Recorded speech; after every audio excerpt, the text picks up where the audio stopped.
Vamos a darle apertura a la tarde de hoy con las presentaciones de la sesión Reformas a los sistemas pensionales en el mundo. Nos acompañan en el escenario los doctores Juan Francisco Gimeno, director de la División de Modelamiento y Análisis Macroeconómico del Banco de España. Doctor Fernando Mesquida, socio y actuario consultor para América Latina de Milimán, Argentina. Y Lucas Nóbrega, director de ABRAP y CEO de Bayer Brasil Pension Fund, quien hablará en inglés. Doy paso entonces al doctor Gimeno. Bienvenido.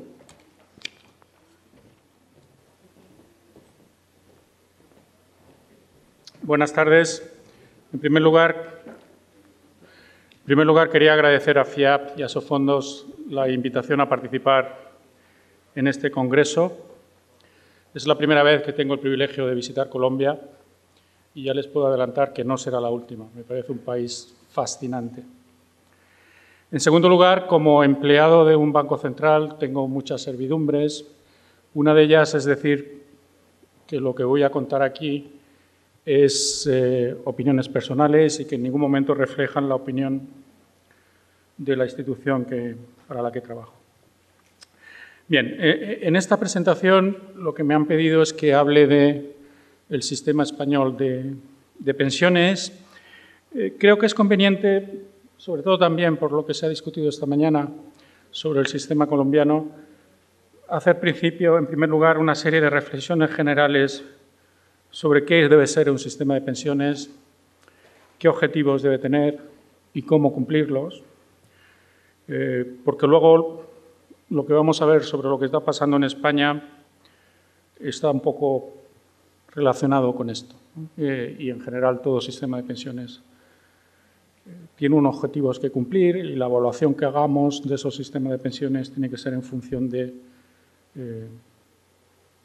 si cumple o no cumple esos objetivos. Entonces, el principal objetivo de un sistema de pensiones es, lógicamente, ofrecer pensiones adecuadas o, como se dice ahora, pensiones suficientes, ¿no? Entonces, ahí he puesto algunas de las normas que se refieren a esto, de la Declaración Universal de los Derechos Humanos, de la propia Constitución Española o de la OIT, sobre qué se entiende que debe ser un sistema público de pensiones. Y, básicamente, un sistema público de pensiones se concibe como algo que proporciona prestaciones sociales suficientes ante situaciones de necesidad, especialmente en caso de desempleo, pero también pensiones que permitan la suficiencia económica durante la vejez. Y entiendo que por suficiencia económica nos referimos a evitar la pobreza. Bien, planteado de esta manera, uno puede pensar en varias formas alternativas de conseguir esto. Pero obviamente, cualquiera que sea la forma elegida, tiene que ser financieramente sostenible. Entonces, la sostenibilidad financiera de las pensiones es otro de los criterios que debe ser importantes a la hora de evaluar un sistema de pensiones. En realidad, más que un objetivo, es un requisito, porque si un sistema de pensiones no es financieramente sostenible, llegará un momento en que no podrá cumplir el objetivo que pretende cumplir, ¿no? Y entonces, planteado de esta manera, yo creo que hay tres formas de concebir un sistema de pensiones.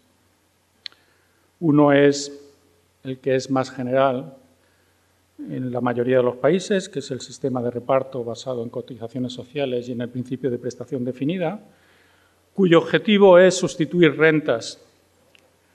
Básicamente es un sistema que lo que dice es la pensión se otorga no tanto porque nos preocupa la pobreza, sino porque queremos que un trabajador que en algún momento, por alguna contingencia, y una de ellas es la vejez, deja de recibir rentas laborales, pues tenga un flujo de renta que sustituya esas rentas laborales. Entonces, de ahí el principio de prestación definida y las tasas de sustitución que están asociados a estos sistemas de reparto. Hay una segunda forma, que es el sistema de capitalización financiera, o los sistemas nacionales de cuentas definidas, que cada vez son más populares en muchos países, donde se conciben las pensiones como un seguro de longevidad. Es un seguro de vida a la inversa. Uno acumula un capital durante su vida laboral y al final recibe una renta vitalicia. Y finalmente están los sistemas universales o asistenciales, que son los que verdaderamente luchan contra la pobreza mediante transferencias a las personas en situaciones de necesidad que se financian con impuestos generales. Bien, planteado de esta manera, creo que es muy importante, sobre todo por lo que he aprendido esta mañana sobre el sistema colombiano, poner el énfasis en que estas tres formas de enfocar las pensiones de jubilación cumplen objetivos diferentes y, por tanto, deben mantenerse separadas.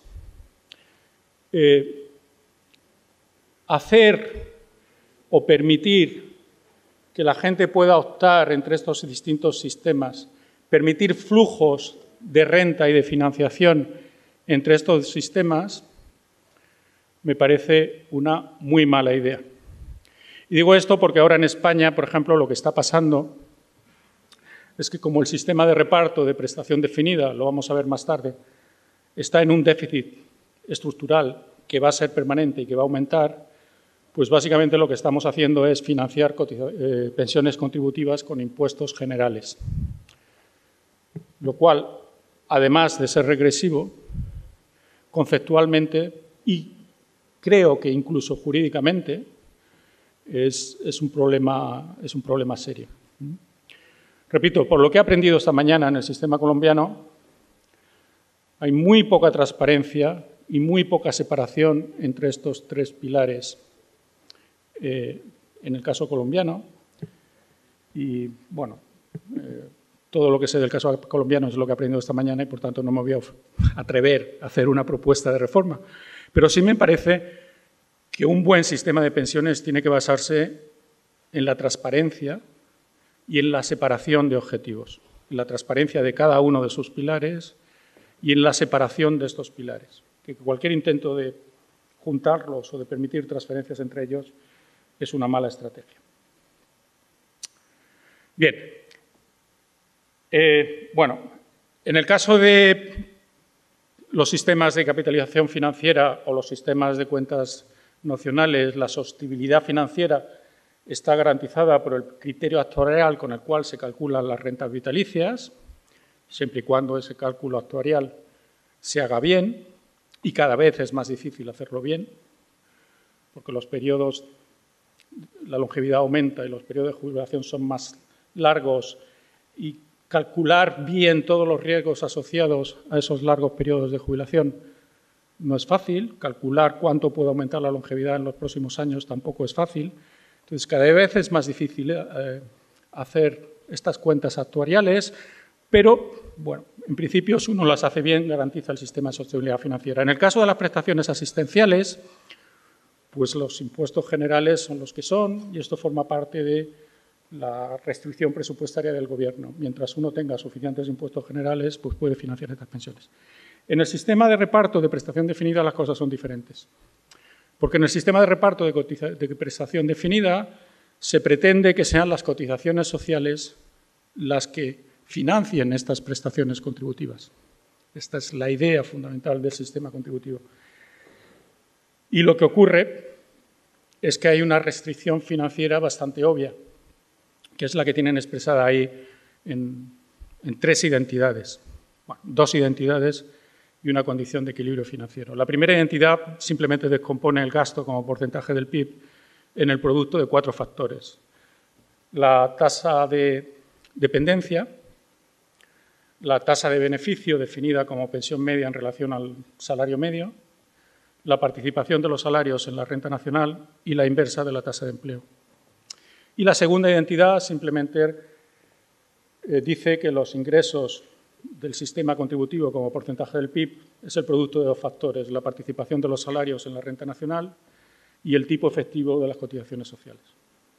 Bien, este tipo efectivo no es exactamente igual al típico legal porque en España cambian, hay bases de cotización mínimas y máximas. En países como en Sudamérica, donde el sector informal es muy amplio, pues el tipo efectivo es muy bajo, porque la gente no cotiza al sistema contributivo y, por tanto, los ingresos son bastante bajos. En cualquier caso, igualando gastos e ingresos, imponiendo la condición de sostenibilidad financiera, pues nos queda una ecuación bastante sencilla de entender, y es que la tasa de sustitución máxima que un sistema de prestaciones contributivas puede ofrecer es igual al tipo efectivo de las cotizaciones sociales por la tasa de empleo dividido por la tasa de dependencia.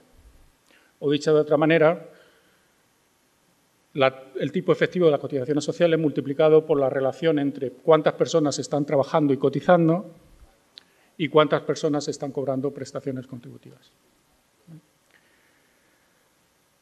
Bien, obviamente este es el problema que tenemos en España, lo mostraré después, pero básicamente lo que está ocurriendo es que fundamentalmente por razones demográficas y por la falta de reforma o por reformas que no van suficientemente acompasadas con el reto demográfico, pues tenemos tasas de sustitución muy superiores a lo que se puede financiar con cotizaciones sociales. Y entonces, en una situación así, la restricción presupuestaria te dice que tienes varias opciones. Una es retrasar la edad de jubilación para reducir la tasa de dependencia. Esto lo estamos haciendo. Desde el 2013, la edad de jubilación está aumentando gradualmente al ritmo de un trimestre por año, desde los 65 años que teníamos antes hasta los 67 años que tendremos en el año 2023 aproximadamente. ¿Vale? 65 años y 67 años, tanto para hombres como para mujeres, y con posibilidad de jubilación anticipada a los 63. Otra alternativa es subir las cotizaciones sociales. El problema de esta alternativa es que en España ya son suficientemente altas, casi el doble de lo que son aquí en Colombia, y obviamente si uno sube las cotizaciones sociales, pues cabe esperar que tenga un efecto negativo sobre la tasa de empleo. Tasa de empleo que para restaurar el equilibrio del sistema de pensiones contributivo debería aumentar. Entonces, el aumento de las cotizaciones sociales es una vía que difícilmente vamos a resolver el problema por esa vía. Y finalmente queda la cuarta opción, que es reducir la tasa de sustitución, reducir la tasa de beneficio. Esto se está haciendo también, pero se está haciendo de una manera excesivamente lenta. Básicamente lo que está ocurriendo es que estamos ampliando el periodo de cálculo de la base reguladora de la pensión, es decir, los años que se tienen en cuenta para calcular la base sobre la que se generan los beneficios, la estamos ampliando de 15 a 25 años, pero también muy lentamente y se completará solo en el año 2023. Y otra manera en la que se ha intentado reducir esta tasa de beneficio fue introducir un factor de sostenibilidad a la manera alemana, que básicamente consistía en que para cada nueva cohorte de jubilados se calculaba un ratio entre esperanza de vida, se tenía en cuenta la esperanza de vida y en función de cuánto aumentara esa esperanza de vida se reducía el monto inicial de la pensión de la nueva generación de jubilados. Esto se aprobó en el 2013 y ahora está en suspenso. El nuevo gobierno lo suspendió y ahora solo se espera que vuelva a entrar en vigor en el año 2019. Otra manera de reducir la tasa de beneficio que se ha intentado en España es que, claro, si uno quiere reducir la tasa de beneficio y le preocupan cuestiones de equidad intergeneracional, la cuestión es cómo repartimos esta reducción entre la generación que ya está jubilada y las nuevas generaciones de jubilados. En el caso de las nuevas generaciones de jubilados, se pretendía hacer con el factor de sostenibilidad que he comentado antes. En el caso de las pensiones ya en vigor, se pretendió hacer no revalorizando las pensiones con el aumento del coste de la vida, con el aumento del índice de precios al consumo. Bueno, esto ha resultado ser un fracaso por dos razones. En primer lugar, porque cuando se introdujo esta norma en 2013, España estaba en recesión y la tasa de inflación era negativa. Como el Gobierno garantizó un mínimo de revalorización del 0,25%, resultó que en términos reales la generación actual de jubilados ganó poder adquisitivo. Cuando llegó la recuperación y la inflación se ha disparado, bueno, se ha disparado es pasar de valores negativos al 1%. Cuando es el 1%, políticamente ha sido insostenible mantener este llamado índice de revalorización de las pensiones y lo que ha ocurrido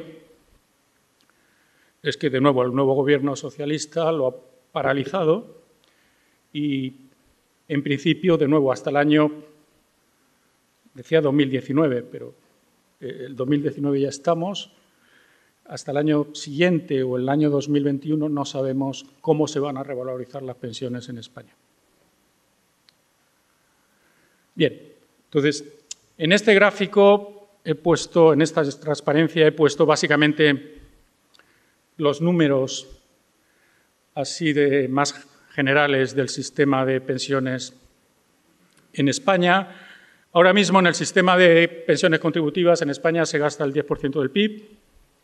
El tipo efectivo de las cotizaciones sociales es aproximadamente el 22,5%. Se necesitan 15 años de cotización para acceder a pensiones contributivas. Otra de las cosas que he aprendido esta mañana es que en el sistema colombiano son 25 años. A mí me parece un periodo excesivamente largo, pero bueno, eso lo podemos discutir después. Se cubren las prestaciones de jubilación, viudedad y orfandad, y aproximadamente la pensión media es la mitad del salario medio.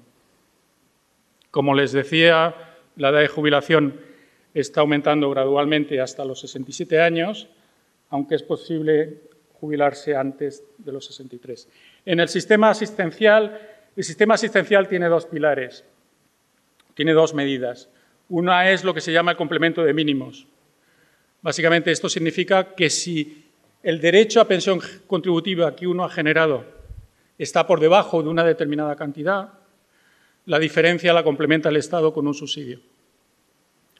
La pensión mínima ahora en España está alrededor, depende de las circunstancias familiares, pero está alrededor de unos 700 euros al mes. Y las pensiones asistenciales para las personas que no acceden a la prestación contributiva y están en situación de necesidad, están en situación de pobreza, a esto se dedica un 1% del PIB. En cuanto a los sistemas de capitalización, en España esta opción es voluntaria, pero no optativa como en el caso de Colombia. O sea, es voluntaria por encima del sistema de reparto. Uno tiene obligatoriamente que contribuir al sistema de reparto y luego, si quiere complementar la pensión pública, cotiza a los fondos y planes de pensiones o pone su ahorro en los fondos y planes de pensiones. Por tanto, se trata de prestaciones complementarias. El fondo acumulado se puede recibir en fondo de capital o en forma de renta vitalicia. Hay un tratamiento fiscal diferenciado para favorecer la asunción de rentas vitalicias, pero en España ocurre, como en la mayoría de los países, que este producto no es muy atractivo y las aportaciones están exentas del impuesto sobre la renta, lo cual justifica que finalmente quienes se favorecen de este buen tratamiento fiscal de las aportaciones a los fondos de pensiones son los individuos de renta más alta. Porque básicamente uno puede aportar anualmente un máximo de 8.000 euros a estos fondos de pensiones. En muchos casos el tipo marginal de la gente puede llegar a ser del 45 o del 50%. Esto quiere decir que por ahorrar 8.000 euros uno tiene una reducción de impuestos de la mitad, de 4.000 aproximadamente. Bien, y esto es lo que ha venido pasando en relación con los gastos e ingresos. En el gráfico de la derecha está el saldo, en el gráfico de la izquierda tienen ingresos y cotizaciones. Los ingresos, por la identidad que les enseñaba antes, se mantienen bastante constantes. Porque recuerden, esto es el tipo efectivo de las cotizaciones multiplicado por la participación de los salarios en el PIB. Estas dos cosas suelen ser relativamente constantes e incluso cuando se cambian los tipos legales, el tipo efectivo no cambia mucho. Entonces tenemos, en términos de ingresos, alrededor de un 9,5 de puntos de PIB. El gasto ha aumentado mucho. El gasto ha pasado de ser el 8% a estar por encima del 10%. Y la principal razón por la que esto ha ocurrido es demográfica. Es fundamentalmente demográfica y en parte también por un aumento de la tasa de beneficio. Entonces, ahí tienen dos gráficos donde se ve, en el gráfico de la derecha, es por qué han aumentado los gastos en pensiones. La barra verde es el aumento de la tasa de dependencia, que es fundamentalmente factor demográfico. La barra amarilla es la tasa de beneficio, que también ha venido aumentando. Y eso, compensado poco por una caída de la masa salarial y por un aumento de la tasa de empleo, explica este aumento del gasto en pensiones. En el gráfico de la izquierda lo que ven es la descomposición de los ingresos, de las cotizaciones sociales, que, como les decía, se mantiene relativamente constante,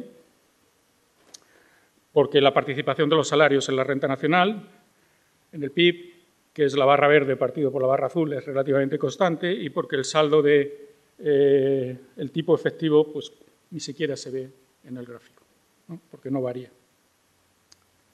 Bien, entonces, esto es básicamente un gráfico que refleja de otra manera la restricción presupuestaria a la que me refería antes, esta de aquí, la de la expresión en verde, que la tasa de beneficio para estar en equilibrio financiero el sistema tiene que ser igual al tipo efectivo por la tasa de empleo dividido por la tasa de dependencia. Bueno, pues esto es lo que ocurre aquí. Las líneas discontinuas azules les dicen más o menos cuál es la situación actual en España. En el eje horizontal lo que tienen es el tipo efectivo de las cotizaciones sociales y en el eje vertical la tasa de dependencia. Perdón, la tasa de beneficio. Las distintas líneas lo que representan es la expresión que les enseñaba antes, la expresión de equilibrio financiero. ¿Vale? La roja es con los datos actuales. Con los datos actuales tenemos un déficit porque, si se fijan, el punto de corte de la línea discontinuos está por encima de la curva. Por cierto, estas restricciones presupuestarias están escritas de forma lineal, están dibujadas lineal, pero normalmente, dado que el aumento de las cotizaciones sociales tiene un efecto sobre la tasa de empleo, es más probable que sean cóncavas. E incluso si algunos de ustedes creen en la curva de Laffer, pues uno pensaría que si uno aumenta mucho las cotizaciones sociales, es probable que tengan pendiente negativa y que aumentando las cotizaciones sociales se ingrese menos. Bien, lo que he representado ahí con la curva roja es la situación actual. En el eje de la derecha se mide cuántos estamos gastando, que como decía es aproximadamente el 10 puntos de PIB. Las distintas líneas son escenarios sobre lo que se nos viene en España. Y lo que se nos viene en España es que la tasa de dependencia va a seguir aumentando mucho. Ahora es aproximadamente un 30%, la población mayor de 65 años en relación a la población en edad de trabajar es un 30%, pero muy pronto, en 3 décadas, vamos a tener el doble, el 60%. Y esto, hay muy poca incertidumbre sobre eso, porque Bueno, de hecho, la incertidumbre va hacia aumentar esa proporción, porque en España la longevidad es muy alta y sigue aumentando, porque las cohortes que se van a jubilar ya han nacido y porque la tasa de natalidad en España es muy baja y no tiene ninguna pinta de aumentar. Yo tengo 3 hijos, la menor tiene 27 años y no veo en ellos ninguna intención de hacerme abuelo en los próximos años. O sea que cuando les digo que la tasa de natalidad en España es muy baja y no va a aumentar, alguna razón tengo. ¿Vale? Bien, entonces, con esas proyecciones lo que va a ocurrir es que la situación, la restricción de sostenibilidad financiera se va a desplazar cada vez más abajo. Con lo cual, el déficit que vamos a tener en el sistema contributivo, que ahora es aproximadamente 1,5 puntos del PIB, dentro de muy pocos años va a ser más del doble y posiblemente incluso el triple.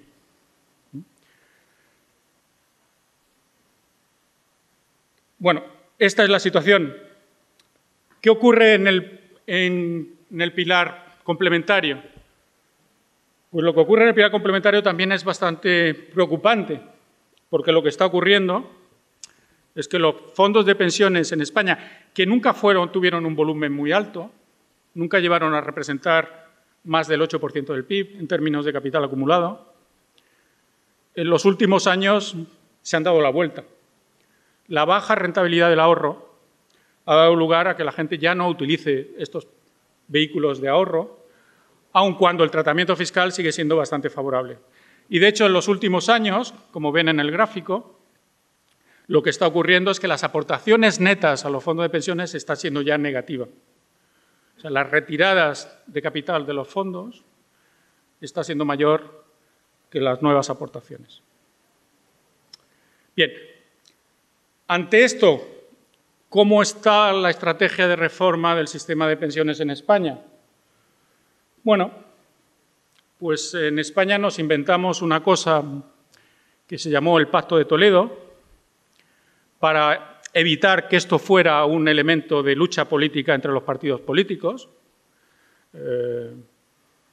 Y entonces, básicamente, consiste en que las reformas de pensiones tienen que pactarse en una comisión parlamentaria donde todos los grupos políticos están representados. Bien, bueno, pues se pueden imaginar lo que ocurre, lo que está ocurriendo, y sobre todo ahora que la fragmentación parlamentaria ha aumentado en España, como en el resto de Europa, este pacto está siendo totalmente inefectivo a la hora de proponer estrategias de reforma. Durante la última legislatura se han estado reuniendo todas las semanas y no sabemos para qué, porque no ha habido ninguna conclusión.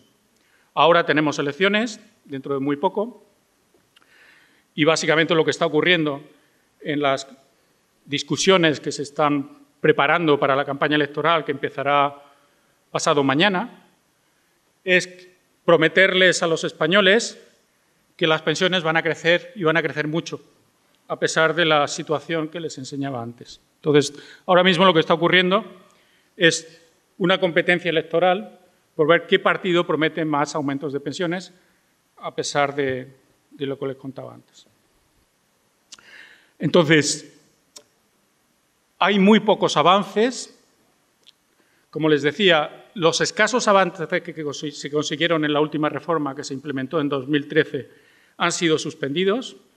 El factor de sostenibilidad que se preveía que iba a entrar este año no entró en vigor y no sabemos cuándo va a entrar en vigor. El índice de revalorización de las pensiones que se aprobó en el 2013 también ha sido suspendido y no sabemos cuándo habrá una nueva norma sobre cómo se revalorizan las pensiones en España.